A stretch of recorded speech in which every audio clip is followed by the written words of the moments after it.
Alkitab setahun hari ke-180, 29 Juni. Dari Amsal 15 ayat 31 hingga pasal 16 ayat 7. Orang yang mengarahkan telinga kepada teguran, yang membawa kepada kehidupan, akan tinggal di tengah-tengah orang bijak. Siapa mengabaikan didikan membuang dirinya sendiri, tetapi siapa mendengarkan teguran memperoleh akal budi. Takut akan Tuhan adalah didikan yang mendatangkan hikmat, dan kerendahan hati mendahului kehormatan. Manusia dapat menimbang-nimbang dalam hati, tetapi jawaban lidah berasal daripada Tuhan. Segala jalan orang adalah bersih menurut pandangannya sendiri, tetapi Tuhanlah yang menguji hati. Serahkanlah perbuatanmu kepada Tuhan, maka terlaksanalah segala rencanamu. Tuhan membuat segala sesuatu untuk tujuannya masing-masing. Bahkan orang fasik dibuatnya untuk hari malapetaka. Setiap orang yang tinggi hati adalah kekejian bagi Tuhan. Sungguh ia tidak akan luput dari hukuman. Dengan kasih dan kesetiaan kesalahan diampuni. Karena takut akan Tuhan orang menjauhi kejahatan. Jikalau Tuhan berkenan kepada jalan seseorang, maka musuh orang itu pun didamaikannya dengan dia.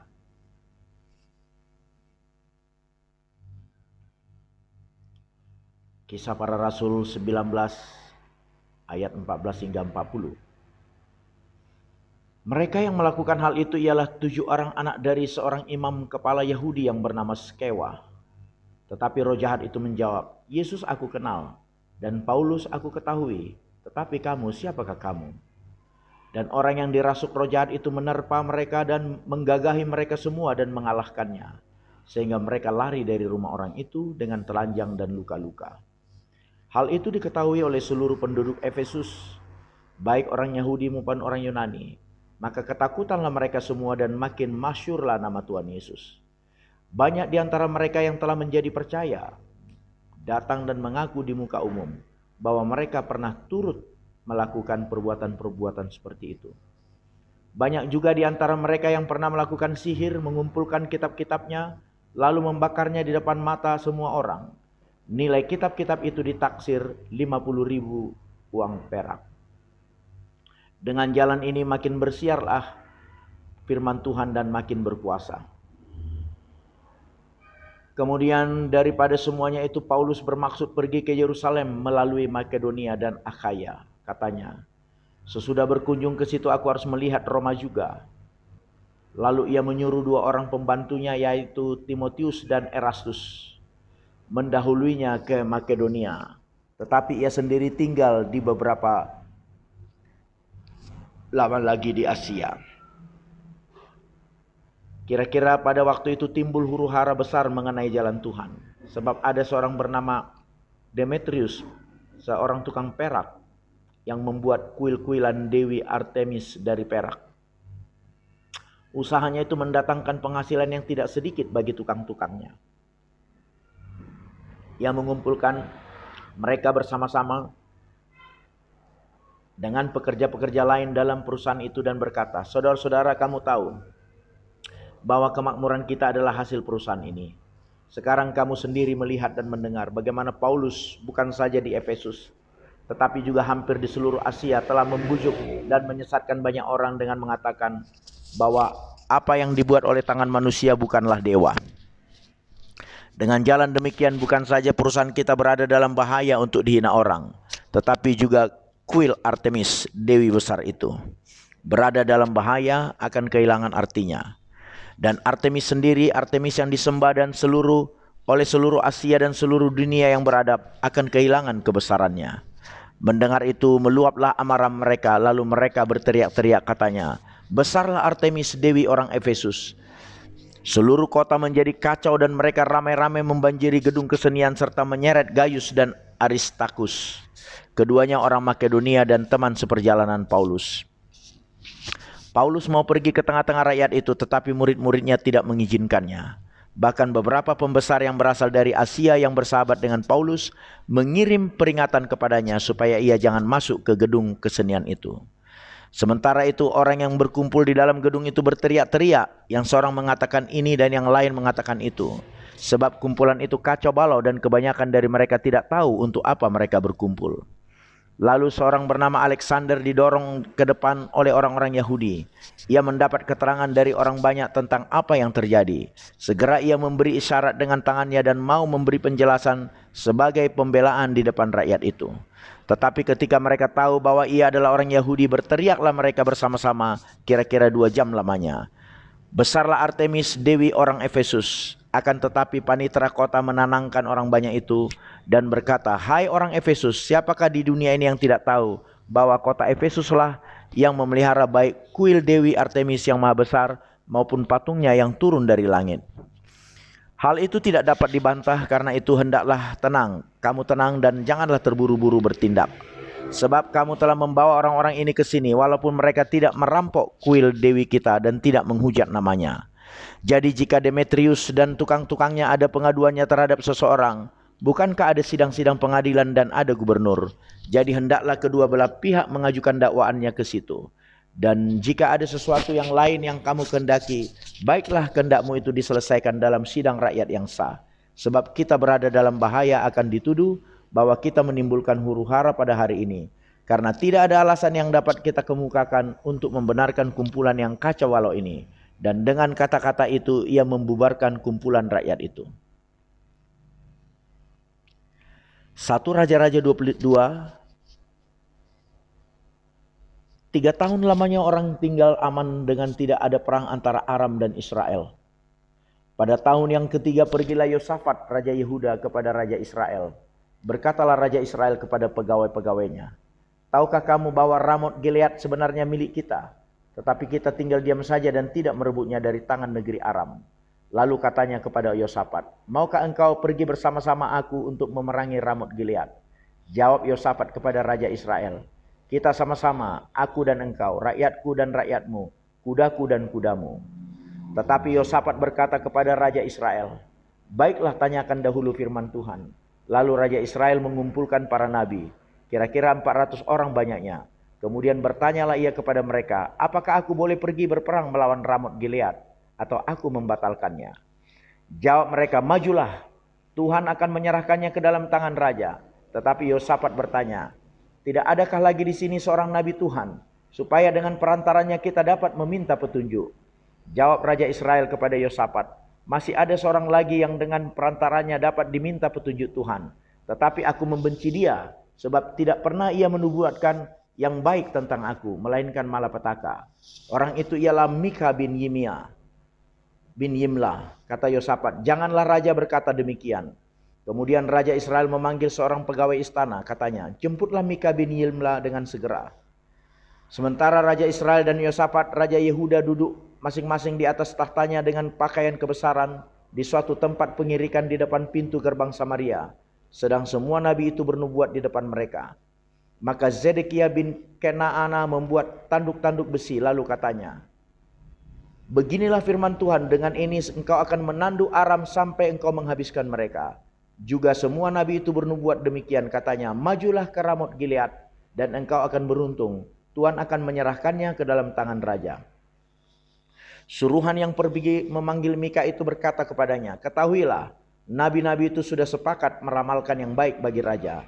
Hendaklah engkau juga berbicara seperti salah seorang daripada mereka dan meramalkan yang baik."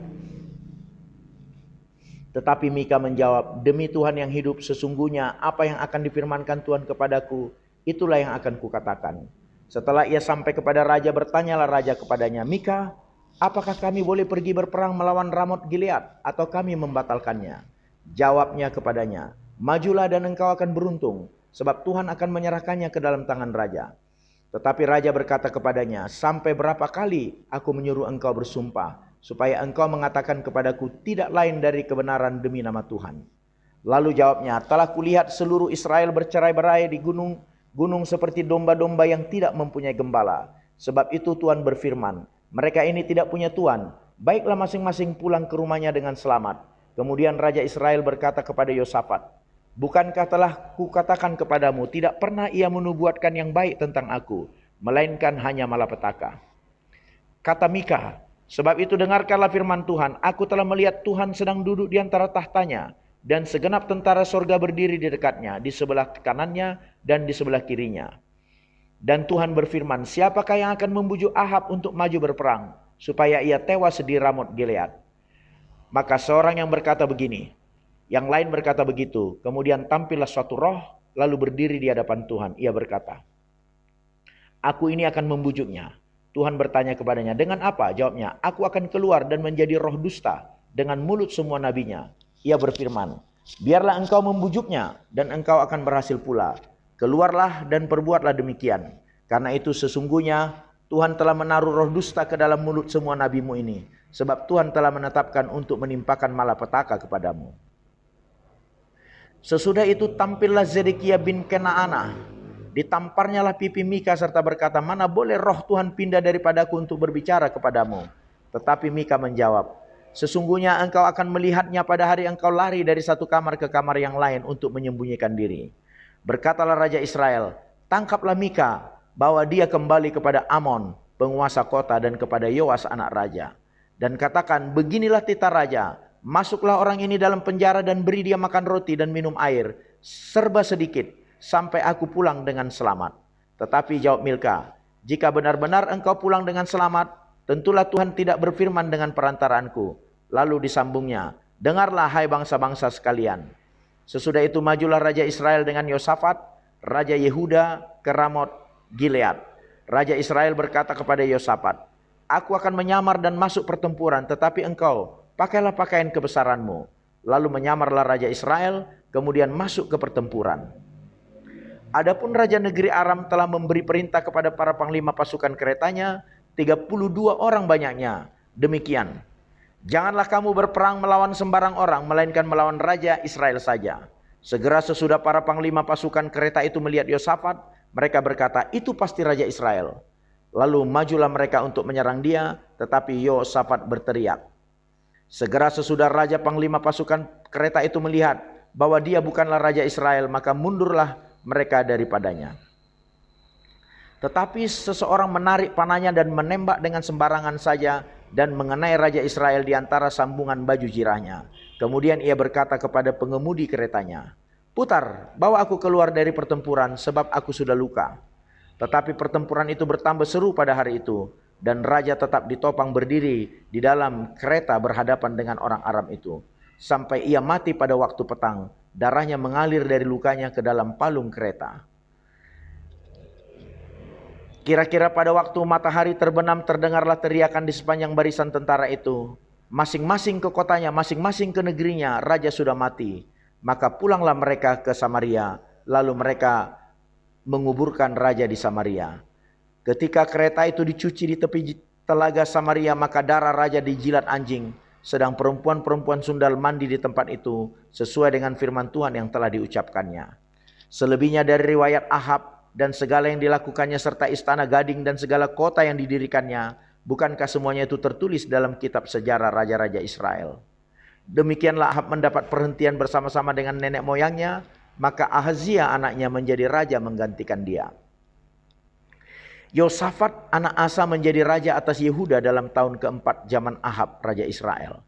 Yosafat berumur 35 tahun pada waktu ia menjadi raja, dan 25 tahun lamanya ia memerintah di Yerusalem. Nama ibunya ialah Azubah anak Silhi. Ia hidup mengikuti jejak Asa ayahnya. Ia tidak menyimpang daripadanya dan melakukan apa yang benar di mata Tuhan. Hanya bukit-bukit pengorbanan tidak dijauhkan. Orang masih mempersembahkan dan membakar korban di bukit-bukit itu. Dan Yosafat hidup dalam damai dengan Raja Israel. Selebihnya dari riwayat Yosafat dan kepahlawanan yang dilakukannya dan bagaimana ia berperang, bukankah semuanya itu tertulis dalam kitab sejarah raja-raja Yehuda? Dan sisa pelacuran bakti yang masih tinggal dalam zaman Asa ayahnya dihapuskannya dari negeri itu. Tidak ada raja di Edom. Karena itu yang menjadi raja ialah seorang kepala daerah. Yosafat membuat kapal-kapal Tarsis untuk pergi ke Ofir mengambil emas. Tetapi kapal-kapal itu tidak jadi pergi ke sana, sebab kapal-kapal itu pecah di Ezion Geber. Pada waktu itu Ahazia anak Ahab berkata kepada Yosafat, baiklah anak buahku pergi bersama-sama anak buahmu dengan kapal-kapal itu. Tetapi Yosafat tidak mau. Kemudian Yosafat mendapat perhentian bersama-sama dengan nenek moyangnya, dan ia dikuburkan di samping nenek moyangnya di kota Daud, bapa leluhurnya. Maka Yoram anaknya menjadi raja menggantikan dia. Ahazia anak Ahab menjadi raja atas Israel di Samaria dalam tahun ke-17 zaman Yosafat, raja Yehuda. Dan ia memerintah atas Israel 2 tahun lamanya. Ia melakukan apa yang jahat di mata Tuhan dan hidup menurut kelakuan ayahnya dan ibunya dan Yerobeam bin Nabat yang telah mengakibatkan orang Israel berdosa. Amin.